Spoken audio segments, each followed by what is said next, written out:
আজকে যে মর্মান্তিক ঘটনা আমাদের ঘটেছে, আমাদের কর্মীদের ওপর, ছোট ছোট ভাই বোনেদের ওপর, ছাত্র যুব আইটি সিনিয়র থেকে জুনিয়র সবাইকে ফেলে যেভাবে পেটানো হয়েছে পুলিশের সামনে, এবং বিজেপির লুম্পেনরা মাননীয় হাইকোর্টের পারমিশন নিয়েই এই মিছিলটা 3 বার চেঞ্জ হয়। তারপরে হাইকোর্টের পারমিশন নিয়ে কল্যাণ ব্যানার্জি হাইকোর্টে লড়েন এবং হাইকোর্ট আজকে ওনাদের পারমিশন দিয়েছিলেন, এবং সেই পারমিশন নিয়ে ওদের মিছিল করার যখন কথা, আজ আমি সকাল থেকে দেখছি সকাল 6টা থেকে পুরো এলাকায় কালীঘাট থেকে গড়িয়াহাট পর্যন্ত ডিজে বাজাচ্ছে জোরে জোরে। অভিষেক ডিজের কথা বলেছিল, তাই তো সিআইডি ডেকে পাঠিয়েছে। আজকে ভোর 6টা থেকে কে পারমিশন দিল? একটা রুটে হাইকোর্ট যখন অ্যালাউ করে কাউকে মিছিল করার, সেই রুটে অন্য কেউ করতে পারে না। 10টা স্টেজ করে অবস্ট্রাকশন ক্রিয়েট করে বিজেপির গুন্ডারা আমার বাড়ির সামনে আজকে সকালবেলায় প্রায় 400-500 মোটর বাইক, হেলমেট ছিল না, কেউ বসে কেউ দাঁড়িয়ে, আমাকে থ্রেট করতে করতে আমার পাড়া দিয়ে বারবার যাতায়াত করছিল। আমি কিছু মাইন্ড করিনি, কিন্তু যখন দেখলাম আমাদের কর্মীরা হাজরা থেকে পর্যন্ত বালিগঞ্জ ফাঁড়ি থেকে হাইকোর্টের পারমিশন নিয়ে, এমনকি মাইক্রোফোন ইউজ করতে বারণ করেছে হাইকোর্ট, আমরা সেটাও করতে দিইনি, কয়েকটা হ্যান্ড মাইক নিয়ে তারা একটা মিছিল করছিল এবং তারা প্রতিবাদ জানাচ্ছিল। বারুইপুর থেকে দুর্গাপুর, মিদনাপুর থেকে শিলিগুড়ি, শিলিগুড়ি থেকে কুচবিহার, বেহালা থেকে সোনারপুর, সব মেয়েদের উপর অত্যাচার, ধর্ষণ, এবং সাধারণ মানুষ আজকে আতঙ্কিত। হকার থেকে শুরু করে, দোকানদার থেকে শুরু করে, মিড ডে মিল থেকে শুরু করে, ওয়ার্কাররা থেকে শুরু করে সবাই আজকে আক্রান্ত। তাই প্রতিবাদ করে একটা শান্তিপূর্ণ মিছিল করার পারমিশন হাইকোর্ট আমায় দিয়েছিল। আমি নিজে যেতে পারতাম, কিন্তু আমি যাইনি এই কারণে, কারণ আমি গেলে ভিড়টা অনেক 10 ডবল বেশি হতো। আমরা হাইকোর্টের রুলটাকে অবমাননা করতে চাইনি। তাই আমার কাছে খবর আসছিল সকাল থেকে পুরো এলাকায় বিজেপি লুম্পেন দিয়ে, ভাড়াটিয়া গুন্ডা দিয়ে পুলিশ আগে থেকেই ওদের অ্যারেঞ্জমেন্ট করে রেখে দিয়েছিল।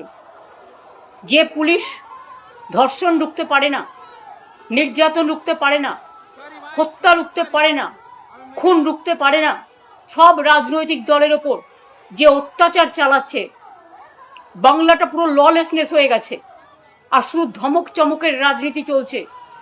পুলিশ আজকে পুলিশি রাজ তৈরি করে, আমি পুলিশের এই তাণ্ডব কখনো দেখিনি। আমিও পুলিশ চালিয়ে এসেছি, প্রশাসন চালিয়ে এসেছি, তাদের প্রতি আমার শ্রদ্ধা অটুট রয়েছে। কিন্তু আপনারা হাইকোর্টের রায়ও মান্য করছেন না। হাইকোর্টের রায় মান্য করে আপনারা তো মিছিলটা শান্তিপূর্ণভাবে করতে দিতেন, কেন মিছিলের মধ্যে বিজেপিকে ঢুকতে অ্যালাউ করলেন? এবং সারা রাস্তা জুড়ে মেয়েদের গোপনীয় পার্টস থেকে শুরু করে সারা শরীরে আপনারা মেরেছেন, লাঠি দিয়ে, রড দিয়ে, ইট দিয়ে, আরো কিছু কিছু জিনিস দিয়ে, যেগুলো বলতে আমার লজ্জা লাগে। আমি ধিক্কার জানাই। আমি বাংলার সচেতন মানুষ, শিক্ষিত মানুষ, সভ্য মানুষ, মানবিক মানুষ, সবাইকে আবেদন করব, অনেক দিন চুপ করে আছেন, আর চুপ করে থাকবেন না। মনে রাখবেন, আগুন যদি কারো বাড়িতে লাগে, সেই আগুনটা কিন্তু সবাই চারিদিকে ছড়িয়ে যায়। আমরা আগুন লাগাতে চাই না, আমরা আগুনটা নেভাতে চাই। তাই আপনাদেরও আজকে দায়িত্ব প্রতিরোধ করা, প্রতিবাদ করার। এবং আমি প্রায় 25 জনকে হসপিটালে পাঠানোর ব্যবস্থা করলাম। তাও পুলিশ ব্যারিকেড করে রেখে দিয়েছে রাস্তায়, যাতে গাড়িগুলো যেতে না পারে। আমি জানি না হাসপাতালে তারা গেছে, আদৌ তারা ট্রিটমেন্ট পাবে কিনা, এবং হয়তো একটু লুকোপ্লাস্টার বেঁধে দিয়ে হসপিটাল পুলিশের কথায় যোগ্য ট্রিটমেন্ট না করে তাদের ফিরিয়েও দেবে, এটাও আমার জানা আছে। তা সত্ত্বেও একটা আইনজীবীদের টিম, সৌগত রায়, বৈষ্ণব চ্যাটার্জি সহ তারা সকলে SSKM-এ গেছে তাদের ট্রিটমেন্ট করার জন্য। অনেকে দম বন্ধ হয়ে আসছে মারের চোটে, মেয়েরা দম ফেলতে পারছে না, নিঃশ্বাস বন্ধ হয়ে যাচ্ছে।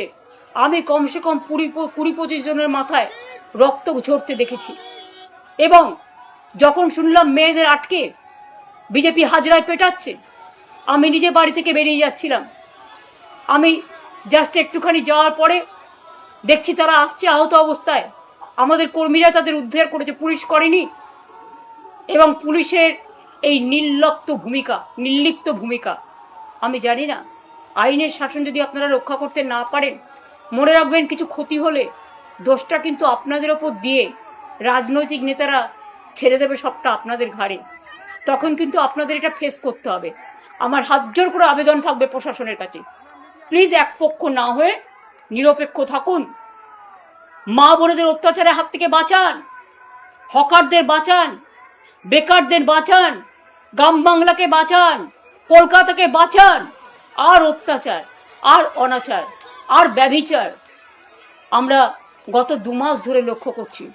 আর কতদিন, আর কতদিন, আর কতদিন, আর কতবার, আর কতবার, আর কতবার অপেক্ষা করারও তো একটা লিমিট আছে। আপনারা কি চান আমাদের কন্ট্রোল করতে? আপনারা আমাকে নজরবন্দি করে রেখে দিয়েছেন, প্রায় বেরোতেই দিচ্ছেন না, গাড়ি যাতায়াত করতে দিচ্ছেন না, আমাদের কোনো গাড়ি। অন্যদের অ্যালাউ করছেন বিজেপিকে উইদাউট পারমিশন। কি করে তাদের বাইক মিছিল অ্যালাউ করে আমার বাড়ির সামনে আমার পিতা মাতা পুরো সব তুলে গালিগালাজ এবং নানা রকম ভূমিকা করা হচ্ছে, তাণ্ডব চালানো হচ্ছে।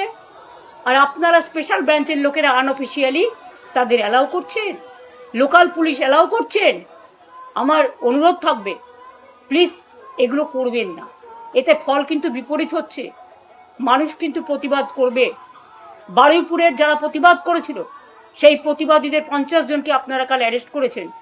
আমি শুধু মনে করিয়ে দিই, আরজি কর নিয়ে অনেক প্রতিবাদ হয়েছে, আমিও রাস্তায় মিছিল করেছি, সবাই করেছেন। আমরা কিন্তু একজনকেও অ্যারেস্ট করিনি। তার কারণ গণতন্ত্রের প্রতিবাদ করার, প্রতিরোধ করার ভূমিকা আছে। আর আপনারা ভুলে যাবেন না, আপনারা অনেকবার নবান্ন অভিযান করে অনেক ইট পাটকেল মেরেছেন, কিন্তু কোর্টের পারমিশন ছিল বলে আপনাদের আমরা অ্যালাউও করেছি 144 ধারা থাকা সত্ত্বেও। আর আজকে যেখানে মিছিল হয়েছে কোনো 144 ধারা ছিল না, এবং 3 বার পুলিশ ক্যান্সেল করেছেন। তারপরেও হাইকোর্টের মাননীয় বিচারপতির আদেশেই আমরা পারমিশন পেয়েছিলাম, এবং কোর্টের পারমিশন সত্ত্বেও আপনারা কোর্টের আইনও মানছেন না। তার মানে কি মানুষ বিচার পাবে না? তার মানে কি মানুষ তার গণতান্ত্রিক অধিকার পাবে না? তার মানে কি মানুষ শান্তিতে থাকতে পারবে না? কেন একটা সুস্থ সমাজকে, একটা শান্তিপূর্ণ সমাজকে এভাবে অশান্ত করে তুলেছেন? আর যারা বেঈমান তাদের জন্য অত্যাচার বিজেপি আরো বাড়িয়েছে। এই বেঈমানদের ক্ষমা করবেন না। তারা আজকে বিজেপির দোসর হয়ে গেছে এবং তারা বলছে আমাদের বিজেপির মুখ্যমন্ত্রী পাঠিয়েছেন। তা এত ছলনা কেন? ডাইরেক্ট যে কর্মীদের রক্ত নিয়ে, আমার দেয়া সিম্বল নিয়ে ইলেকশনে দাঁড়িয়েছেন, হয় তৃণমূল করুন আমাদের সাথে, আর তা না হলে বিজেপির কোলে গিয়ে মনে রাখবেন যতই দুলুন, দোলাও দোলাও দোলাও আমার হৃদয় হবে না। ওটা নিষ্ঠুর, ওটা পৈশাচিক, ওটা নিজের পরিবার আর সম্পত্তি বাঁচাবার জন্য অমানবিক, দানবিক। এখনো সময় আছে। বিজেপির কোলে আশ্রয় না নিয়ে নিজের ঘরে ফিরে একবার পরিবারকে প্রশ্ন করুন, একবার মানুষকে প্রশ্ন করুন। এবং যে কর্মীরা মার খেয়েছে মনে রাখবেন এরা আপনাদের জন্য একদিন রক্ত দিয়েছে, আপনাদের বুথে এজেন্ট হয়েছে, আপনাদের পোলিং এজেন্ট হয়েছে, আপনাদের কাউন্টিং এজেন্ট হয়েছে। ফিরে তাকান এই বর্বরতার দিকে। বেঈমানদের কথায় বেঈমানি করবেন না। সরাসরি বিজেপি করুন, আর তা নাহলে সরাসরি তৃণমূল করুন। মাঝ রাস্তায় থাকবেন না। মাঝ গঙ্গায় গেলে এপারও যাবে ওপারও যাবে। নদীর স্রোতকে কখনো আটকে রাখা যায় না। নদীর স্রোত বাধা পেলে অন্য পথ দিয়ে ঘুরে যায়। আমাদের এভাবে বাধা দিয়ে আপনারা আটকে রাখতে পারবেন না। যত আপনারা অত্যাচার করবেন আমরা তত বাড়বো এবং তত ঘুরে দাঁড়াবো। শুধু মানুষকে বলবো আপনাদের আশীর্বাদ, আপনাদের দোয়া, আপনাদের সমর্থন থেকে যেন বঞ্চিত না হই। আজকে যেভাবে মেয়েদের উপর অত্যাচার হয়েছে, ছেলেদের উপর অত্যাচার হয়েছে, ওই হাজরায় আমাকেও আক্রমণ করে আমাকে জীবন মৃত্যু পায়ের ভিত্তি করা হয়েছিল। আজকে যেভাবে মেয়েদের আপনারা ফেলে পিটিয়েছেন লুম্পেনরা, বাংলার মানুষকে জবাব আপনাদের দিতে হবে। আমি মানুষের কাছে বিচার চাইছি। ভালো থাকবেন। আমি অসময়ে বিরক্ত করলাম বলে ক্ষমা করবেন। জয় হিন্দ, বন্দে মাতরম, ইনশাআল্লাহ। জয় বাংলা। ভালো থাকুন, সুস্থ থাকুন, নমস্কার।